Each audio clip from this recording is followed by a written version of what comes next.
Alexander Ríos. Nice story, nice kid. Says he got to start in boxing because Miguel Cotto le regaló unos guantes cuando era chamaquito y eso le inspiró a ser boxeador. Cotto gave him some gloves when he was a kid and that inspired him to be a fighter. Cool. Listen, he fights this weekend, by the way, and we're gonna take a look at a fight second to last recent because the other ones I couldn't find, and honestly, there's not a whole lot there. I couldn't even find an Instagram page for him. No podían encontrarlo en las redes sociales. So, but he is Puerto Rican. We're gonna take a look at his box rec, his opponent's box rec that he's gonna fight this weekend, and we're gonna take a look at a fight, right? We're gonna do all of that. But first, if you're new here, thank you for stopping in, and if you're an older subscriber, thank you for the continued support. Vamos a ver. Let's see what this is about. Aquí estamos con el box rec de Alexander Ríos Vega. You'll notice 9-2, 3 knockouts. Not a lot of power. No tiene tanta pegada. He's orthodox, 5'4", de St. Cloud, Florida, pero nació en Bayamón, Puerto Rico. So ahí estamos. El debut de él fue en 21-11-13. So, noviembre 13 del 2021. Knockout, 33%. Let's go from the beginning. Vamos del principio. His first fight, 2-11. Second fight, 0-0-0. Third fight, 1-1. Fourth fight, 8-26. Diablo, puñales. That's más debajo del agua. That's so underwater. Fifth fight, 4-22. Again, underwater. Sixth fight, 6-5. Seventh fight, 3-1. Tony Aguilar, sixth fight, 10-0. Lost a split decision in 6 rounds at 134 pounds. He's camping at 135. That's where he seems to want to be at. Then this is the fight we'll take a look at. Marcelo Williams. He went the entire 6 rounds with him. Upside down record. Props to Alex. He wanted that smoke again when Tony Aguilar, who was 11-1, lost a unanimous decision in 8 rounds. But he wanted to avenge it. I gave it to him. Then he went straight into a 7-1 Felix Santana. Beat him unanimously. Went into a 13-0 now guy in Tayre Jones. Listen, I'm going to tell you something about Tayre Jones. We're going to talk about Tayre Jones' box fight. But real quick, Tony Aguilar has lost 2 times after that. Tony Aguilar's record, el resumen de Tony Aguilar, it's not that good. But, okay, puede ser que tiene el número de Alex. Alex, igual que Mosley, contra Vernon Forrest. Vernon Forrest le ganó 2 veces. He couldn't beat Vernon Forrest. He had his number. Igualmente que Mosley tenía el número de Oscar de la Hoya. Oscar de la Hoya could not beat Mosley, Shane Mosley. So it could be that he just has his number. Styles make fights. Tayre Jones. Here's why I say that he has to beat Tayre Jones. If he doesn't beat Tayre Jones, it's going to be very doubtful that he at least gets to the world class level. Si él no le gana a Tayre Jones, dudo mucho que va a subir a un nivel mundial fuera de prospecto. Maybe no va a ser elite. Maybe he's not going to be elite. But he could get to world class, win the title. Hey, look, Oli Romero, él no es elite. He's not elite. He's world class. Es un boxeador mundial, ¿sabes? Que puede ganar en ese nivel. Y lo ha hecho. So, what do I say about Tayre Jones? Well, let's take a look at Tayre Jones real quick. Because, Lord Jesus. So, here's Tayre Jones. Let's take a look at his box rec right quick. Okay. So, Tayre Jones, 13-0, 7 knockouts. You think, man, he got a strong punch. Listen, let's go over to Tayre Jones' first fight. 0-2, 0-5, 3-2, right? Okay, 3-2.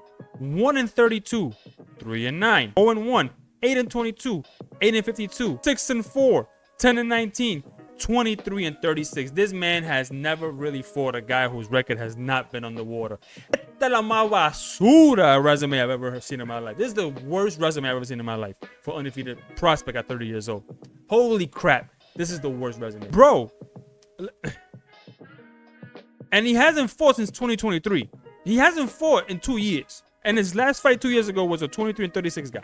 Before that, a 10-19 guy. Then a 6-4 guy. Then an 8-52. Bro, this is the worst record I've ever seen. This is the worst resume for undefeated prospect I've ever seen in my life. Por eso digo yo, si Alexander no puede con este tipo, va a ser bien difícil decir que él puede llegar a un nivel mundial. It's going to be very difficult to say he could get to a world class level. But está joven, he's young, and we're going to give him the benefit of the doubt at least in this fight, because if you look at Ríos, right, Alexander, if you look at him, es bien joven.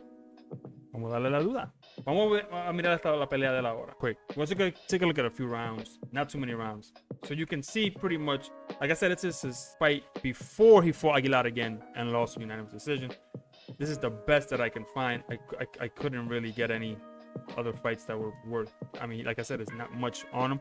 But a Boricua, so we gotta. Here we go with bout number 4. So this fight was originally scheduled for 135 pounds. For some reason, his opponent withdrew. Mauricio Williams, that you see here, was put in last minute, but it was a 140. Rios had to go up to 140, came in at 139.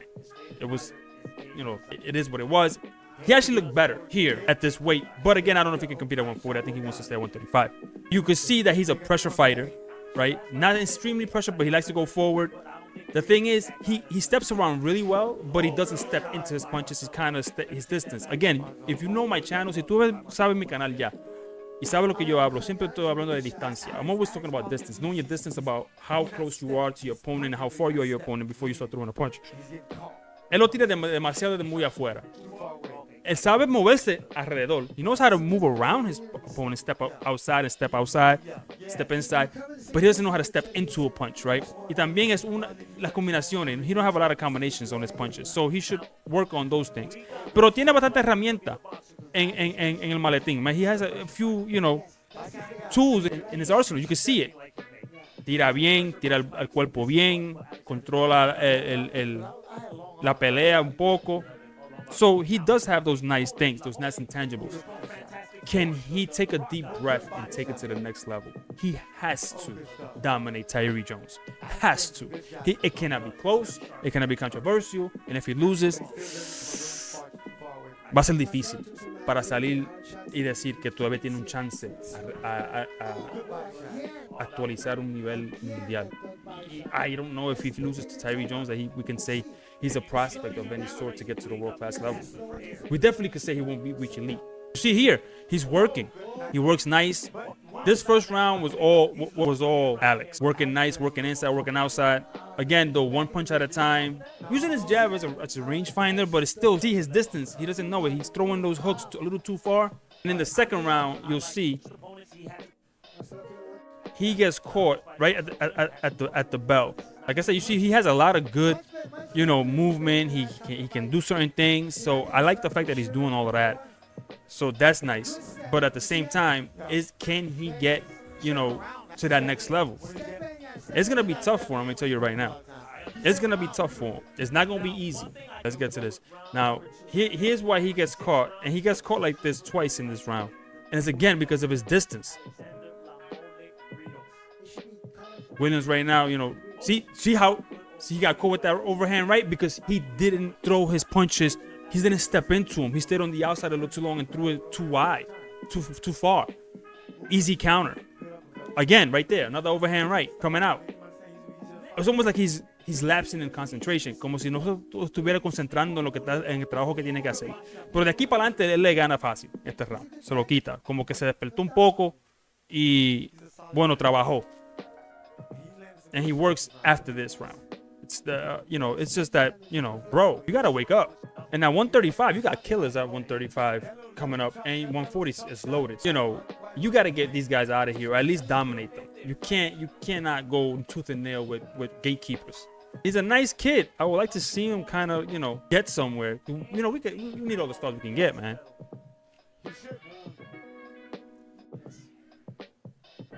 Con la rivalidad que tenemos con la dominicana, no podemos estar ahí con carapacho de prospectos. Tenemos que tener prospectos mundial. We have to have world class, prospects. The rivalry we got going on with the Dominican Republic, we can't be, sitting out here looking crazy. ¿Se ve? Mira, muy lejos, demasiado muy lejos, too far out punching.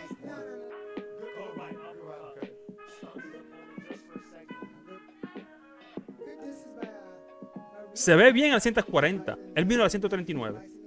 He looks good at 140. It's just that's not going to be his weight. There's a lot of killers out there. Who you going to put him up against? One of the commentators said he shouldn't be at 140. He was like, yeah, he could. He's like, who you going to put him in there with? And he was like, he's like, listen, bro, I know a couple of 140 fighters that beat him in his corner with a chair.